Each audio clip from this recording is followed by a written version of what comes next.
So today, guys, we got a ton of information about Year 6 Season 2. And with that, we got patch notes for the PTS, which is a public test server, going live tomorrow. You can actually pre-download it today. Now, in these patch notes, there is a lot of information, but what I'm gonna focus on this video is gonna be the balancing. So that it's gonna be buffs and nerfs to gear and weapons. So let's talk about it all right now. So just to keep an eye out, all the green dots are going to be the buffs, and we'll definitely talk about them, and all the red dots are going to be the nerfs. Now, if we go look, you can actually see the stat changes that they did for the assault rifles. You can see what it currently is right now and what it currently is going to be in TU22. So currently, like the ACR, you can see what the level 4 damage is, base damage, and it's actually being dropped. But they're increasing the reload speed and optimal range. I think people still aren't going to use this weapon. This weapon definitely needs a buff or an increase in rate of fire because people aren't going to run this. It's just people don't use it now. We have the AKM. It's getting a slight little nerf, not too much. And then the optimum range is going down a little bit, so you probably won't even notice it. The AKM variant also getting a slight nerf, and the optimum range is going down, so you may notice that right there. Overall, the AUG, the Carbine 7, they all got buffs to the damage. One that you might want to keep an eye out is the F2000 is getting a buff in damage, but a nerf in rate of fire. So the rate of fire is going from 900 to 850, but the base damage is going, you see we have 45,000 to 49,000. Now the reload speed is going to go down a little bit, and the mag size is going from 40 to 30. So kind of something that you guys can see there, which I thought it was always 30. Wasn't the F2000 30? Oh no, it was 40, and then you can put the 20 on. Yeah. So, but then you also don't have an extra mod slot, so it's kind of weird. But yeah, you can kind of go through here. One that I did see that I think is going to be coming out, if you look, the FAMAS got a buff, so it looks like it may be coming back as one of the meta weapons. And then another one right here, the G36 got a buff on damage, but then they lowered the RPM, and it's kind of like, okay, well, if you're gonna drop the RPM, I'm probably not gonna run it. I don't know. We're gonna have to run these tests once they do go live, but that is something for the assault rifles. They also showed the weapons too, so you can see all the weapons here. You have the AUGs, MPX. A lot of them got tuned down a little bit. I guess SMGs are a little bit more powered. The MP5 got a boost over everything, it looks like. But overall, we'll have to see where everything falls in line. I know the Vector, right? That Vector got a nerf to the damage, so it's going to be weird to see what people run, because literally 2k base damage right there. You see that? RPM's the same, reload time got a little bit higher, but again, so it looks like SMG meta probably will change. And let's see what else we got. Let's go down here. We have the LMGs, same thing with the LMGs. Looks like a lot of them got buffs again. The reload time on all of them kind of suck on some of them, but looks like this is like the second time LMGs got a buff. Remember, they got one last one, and they're getting one this time. So it looks like we're slowly moving up on those. Rifles, you can see a lot of them have gotten some, well, not a lot of them, but most half and half. Some got buffs, got nerfs. But you remember a big change that they are doing is now you can just hold the trigger down and it will be auto. But if you notice the RPM on them, right? The RPM them is still very low. Even though all these, now you don't have to tap. It's a big change that they're doing. You just hold the trigger down or hold the click button down and it's gonna auto fire. But the RPM is still very slow on them. So it's nothing like the LVOA, lightweight M4 are still gonna be very slow, even though they'll be auto 380, 360, you know, who knows. You have the MRs, same thing, and then the shotguns. Now what I wanna kind of do is, oh, and pistols. If you look, pistols, almost all the pistols got a huge buff. Looks like, yeah, obviously people don't really use pistols in this game, so maybe they're trying to promote that you can use pistols and do well with them. So all of them except the D50. Every single weapon except the D50 got a buff. So there you go. What we're gonna do here is let's take a look at more of the attachment mods that they change. So if we go down, extended mag for the 45 ACP is gonna be 15 rounds versus 10 rounds. Precision feeding for the 45 ACP mag is 30% stability versus 20% stability.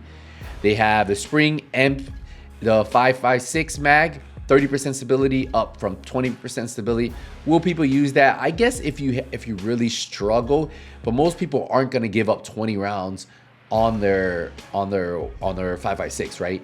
Now, if this gave you 20% stability and 10 extra rounds, that might entice players, but just giving somebody 30% stability isn't going to have someone get rid of that extra 20 rounds that they can have, or the extra 10 rounds, you know. Infantry 5.56 mag, 50% optimal range, up from 30. Again, anything with the mags, unless they're changing it. Look right here. Light extended mag is 15 rounds versus 10 rounds. So you don't have the cons for the 20 rounds and you gain 5 rounds. So if you don't want to lose that reload speed from the, I think it's 20 rounds plus negative, what, 10% or 20% reload speed. But yeah, so that's actually a plus. So again, why would you give up 15 rounds of bullets just for extra optimal range of stability? It's not going to happen. Most people won't do it. The light extended round for the 7.62 mag, same thing, went up to 15 rounds. A good change. The 7.62 mag, 10% headshot damage. Again, would you use this? I'm not going to give up my extra rounds, right? Oversized 9mm mag, 15 rounds over 10 rounds. So it looks like all of them that have 10 rounds pushed up to 15 rounds is looking like. The calibrated link, 30% stability over 15% stability. We have overbalanced integrated spring, 30% stability over 20, and then the mended marksman mag, 50% optimum range. Again, all these with optimum range, it's just so, I just don't really see people giving up the damage, but maybe they will. All right, so for the muzzle, we'll take a look at those. We have 30% stability over 10% stability for the compensator 45, the flash hider, 10% critical hit damage over 5%. This is actually pretty good, getting an additional 5% crit damage on there. The loud vent break is 50% optimal range over 10% optimal range. Muzzle break, 10% headshot damage before 3. This could be good. More people could want to use this, right? Small suppressor, 30% accuracy over 10%. Oh, a lot of buffs. Compensator 5.56, 30% stability over 10% stability. The flash hider, 10% critical hit damage over 5%. So that's good. So another 5%. That's good right there. So people will most likely start running this for that extra 5% critical hit damage. That's a big plus.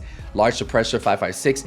I honestly wish that the 5.56 suppressors would have crit damage or crit chance or something like that, because I honestly like suppressors on weapons, but I don't like using suppressors that only give me accuracy when I'm losing out on 10% crit damage or if I'm putting crit chance on there. The loud vent break gives me 50% optimal range before 10% optimal range. The Omega 5.56 suppressor, 40% stability, 10% optimal range. It used to be 20%, negative 10%. Sound suppressor, 30% stability. So a lot of really good buffs, man. Compensator 5.62, 30% stability over 10%. The flash hider for the 7.62 also got the 10% crit damage. So this is probably going to be another one. A lot of people run this one. It's going to be good, getting more crit damage, so you hit a little bit harder. The large suppressor 7.62, 30% accuracy, 10%. Loud vent break for the 7.62, 50% optimal range, 10% optimal range. And it's kind of the same all the way through for all of them. Another big one, flash hider 9mm, 10% critical hit damage. This is actually really good because you use this on some of those SMGs, and that's going to give you additional 5% critical hit damage, and you already get crit chance on the SMG. So yeah, pretty much everything there. They do have a muzzle break 9mm, 10% headshot damage before 3%, so not bad. So let's go to the optics, see if there's any really good ones here. So the iron sights, 30% accuracy over 10% accuracy. Streamlined iron sights, 14% reload speed, 10%. Again, a lot of these people are just using crit chance, crit damage. It's just how it goes, unless you're using like some type of sniper rifle. 30% accuracy before 10% accuracy. The hollow sight, 30% accuracy over 10%. Now the 4x scope, 50% optimum range over it. They should put the 4x scope for like headshot damage, crit chance, something like that. Now the small RDS scope, 50% stability, negative 20% accuracy, which is it's a little nerf, but a buff too, right? So it went from 15% to 50, but it went from negative 5 accuracy to 20. So something. Now this one's actually a good one. That hollow sight used to only give 3%. Now it's giving 10%. I use this on a lot of weapons because it doesn't make you zoom in. Especially my snipers, I don't have to zoom all the way in, and I can just like use it like a rifle, right? Really big buff right there. I like that. Red dot sight, 30% stability, 5% stability over. Reflex sight went to 12% weapon handling. Remember, weapon handling is reload speed, accuracy, stability, so not bad if you like that. Now the Russian red dot sight, 10% critical damage over 5% critical. That is huge. And then look, low reflex sight, 15% headshot damage, but negative 25%. And it used to be 5%. So I can see a lot of people running this on if you guys want to get that headshot damage. So not bad there. So for the underbarrel, let's see the hand stop, 14% reload speed, over 10%, so 4% increase. Another short grip, but they really wanted to push the crit. I guess they realized the crit damage mods weren't be using it as much, but this gives you a reason too, right? 10% critical hit damage. Before it was 5%, so that would be good right there. 30% stability angle grip versus 10%, and 30% accuracy. Okay, so not bad at all. So far what I've seen from the mods themselves is that 5% increase in critical hit damage on a lot of the mods I use, which I like. So let's go to the gear talents. If you're below 30% armor, headshots from cover repair 20%, and then at 30%, I'm sure that's the perfect talent of your armor. Cooldown is 2 versus 1 second. So it says if you're below 30% armor, headshots from cover repair 20%, 30% of your armor. Cooldown is 3 versus 1 second. So the buff here comes at the 1 second. So that could allow you to pretty much, without a cooldown, if you are below that, to really keep your armor up. Not bad. Gunslinger weapon swapping increased total weapon damage by 23% for 5 seconds. This buff is lost for 5 seconds if the weapon swap is while active. So it goes up 3%. Not a huge buff, but I can see people testing out. This one, kinetic memento, I actually like what they did here. When in combat, each skill generates stacks while active and not on cooldown. Each stack increases your total skill damage by 1.5%. This used to be 1%. So this honestly has been one of my favorite. I'll use this over glass cannon because I do not like how glass cannon brings so much incoming damage. This, a great change. I like this here. So definitely something I'm going to continue using, and it's just a bigger buff for me. So I think a lot of people. Increases your total skill damage by 1.5%. Not bad. I like that. So obliterate, critical hits increase total weapon damage by 1% for 5 seconds, stacks up 17 times. This got a nerf. It used to be 25. So the max stack before used to be 25% extra total weapon damage. Now it's 17. This might actually get dropped. People might not be using it anymore. I can see this kind of going away. After staying in cover for 10 seconds, Overwatch, sorry. After staying in cover for 10 seconds, 8 seconds, I think is perfect. Increase yours and your allies' total weapon damage and skill damage by 12%, 14%, I think the perfect talent, as long as you remain in cover to cover movement. After staying in cover for 10 seconds, 8 seconds. So it went up 2%. Not bad at all. All right, let's see, perfect spark. Damaging an enemy with a skill increases total weapon damage by 15%, 18% for 15 seconds. Before it used to be 15%. So for 15 seconds, so wait, what? Damaging an enemy with the skill increases total weapon damage by 15%. So is it going to 18% now? Because the seconds are the same. I'm confused. What was perfect spark? What was spark and perfect spark before? 15 and 18? And then it says, was perfect spark still 15? And now it's going up to 18? Is that the buff? Maybe that's what it is. Maybe there wasn't, maybe perfect spark was 15 too. I don't know. While at full armor increases total skill repair by 130%. Safeguard, it used to be 100%, so that's actually pretty good there too, right? Safeguard's gonna be nice. So for the Hollow Man mask, they gave it a 4% health damage buff, so now it's 14% health damage. Motherly Love got a 15% skill health, before it was 10. That could be good. A lot of people might actually start running this on their builds again. Firm Handshake, 16% status effects, a 1% increase from before. Claws Out got a 2% buff for the pistol damage. It was 9% pistol damage, but now it's 11%. Picar's holster got a nerf, so I don't know. This might be going away. 10% weapon damage is good, but now it might be. I mean, 15% was why. You remember when it first started at 20%? Then after the PTS went to 15%. Looks like some people might be moving this off of their holsters. It might no longer be best in slot for a lot of builds. Perfect Accurate increases accuracy by 80%, and that used to be increased accuracy by 50%. These are weapon talents. Perfect Allegro increases rate of fire by 22% before. This might be good. This might actually be good. I'm gonna have to try that weapon out now. That's an additional 10% rate of fire. Breadbasket landing body shots adds a stack, a bonus of 55%, 70% if it's perfect. Headshot, I believe, right? Headshots damage to the next headshot for 10 seconds, max stack. Before landing body shots, it used to be 30% and 50% headshot damage to the next headshot for 10 seconds, max stack of 3. So landing body shots stack a bonus of 35%, 50%. So I believe this was the normal, this was the perfect. So 55%. So it is going up. Pretty good increase, 20% all around. Eyeless amplifies weapon damage by 30% to 35% to blinded enemies after 4 seconds. So an additional 15% on that. So if you like using eyeless. Fast hands got a nerf. Critical hit stack of 3% to 5%. Used to be 4 and 8. Oh, okay. So a talent that I don't even really see a lot of people using got a nerf. It's kind of weird. I mean, maybe people were using it. I don't know. Killer got a buff. Look at this. This is actually a huge buff. Killing an enemy with a critical hit grants 70% and 90% critical hit damage for 10 seconds. It used to be 40 and 50. That's huge. 30% and 40% buff. Holy. Killer and perfect killer might actually be the way. Ignite it amplifies weapon damage by 25%, 30% to burning enemies after 3 kills. And then here it's 20% and 25% to burning enemies after 3 kills. Huh? I'm confused. What is a buff? It should be red, right? It got nerfed then. Oh, no. Sorry. It went up by 5%. My bad. What am I thinking?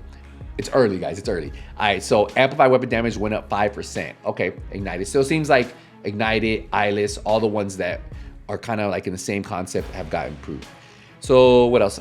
Optimus weapon damage is increased by 3.5%. 4.5% for every 10% ammo missing for the magazine. Weapon damage is increased by 3% and 4%. This is a big buff. That extra 0.5%, Optimus might actually be pushed up there. So it'll be good with the shield splinter. Increased weapon handling by 40%, increased weapon handling by 30%. So that's perfect. Optimized. Headshots grant 75% status effect damage and duration for the next status effect you apply. Cooldown, it used to be 50%. That could be big. I mean, it's only the next status you apply, but an additional 25%. Ranger amplifies weapon damage by 2% for every 4 meters. It was 2% for every 5 meters and 3 meters for perfect. So that's good right there. That means Ranger is going to be hitting even harder too, because it's less meters, right? To really gain that damage. Reformation headshots grant plus 60%, 80% perfect skill repair for 15 seconds. It used to be 30% and 40%. So healers, you guys got some really good. That's actually a huge buff. So we could see a lot of healers who are already using this use it more. So Sadist gives me amplified weapon damage by 30% to 35% to bleeding enemies. It used to be 20% and 25%. Sadist could be back up there at the top, especially if you use it with something like the Ridgeway Pride chest piece. Thunderstrike amplifies weapon damage by 30%, 35%. Again, that one went up too. Thing is, shocking enemies, it's kind of tough. Vindictive, killing an enemy with your status effect applies grants 16% to 21%. Critical hit chance is 16% and 21% critical hit damage for all of the allies. So it gained a 1%. And then it gained a 3% increase. Not bad at all. So measure, the top half of the magazine has 25% rate of fire and negative 25% weapon damage, or 30%. The bottom half of the magazine has negative 18% rate of fire and 30% and 38% total weapon damage. So before, the top half of the magazine had 20%, so it's going to give 5% rate of fire. And then the damage, weapon damage was down. So it looks like the bottom half of the magazine is less rate of fire, but you're getting way more damage. Not bad. I'll have to test that out. I would love to see measured come back and perfectly measured come out and be king again, but I don't know. They were definitely good, but we'll definitely have to test that out. That would be a good one to keep an eye out, especially if you PvP. On empty, reloading from empty grants 60% and 80% weapon handling for 10 seconds. Outsider, after killing an enemy, gain 100% to 150% optimal range and 125 before. It was, so gain 25% there. And so it's really just this outsider right there. All right, so behind you, amplifies weapon damage by 20%, 25% if it's perfect. So it's 15% and 20%. That's a 5% increase. That might actually be good. And I think this is what it was in the original PTS and they changed it. So Brazen receive 3.5% amplified damage on the next shot with the weapon for each pellet that hits the target. If more than 6 or 4 pellets hit, okay, so receive 3%. So it's 0.5. People already like Brazen, so I can see people using that. On Perfect Jazz Hands, increased reload speed by 50%. Over 30, I probably won't use it. Pumped up reloading grants 1.2%. 6% weapon damage for 10 seconds. Stacks up to 5 times. So the difference is 0.2 and 1%. Again, some minor changes there. But overall, what I will say is a lot of really good changes. 1 or 2 fan favorites did get hit a little, you know, but I feel like overall the balancings will be good. I will say the change to the rifles, being able just to hold down the trigger and then being automatic is cool. But again, depends on how this all works. But overall, not bad at all. I gotta know in the comments, what do you guys think about these changes, the nerfs, the buffs? What has been your favorite? Also, I'll put a link to all this in the description. I'll see you guys in the next one. Hey, nothing but skills out. Take it easy, everybody.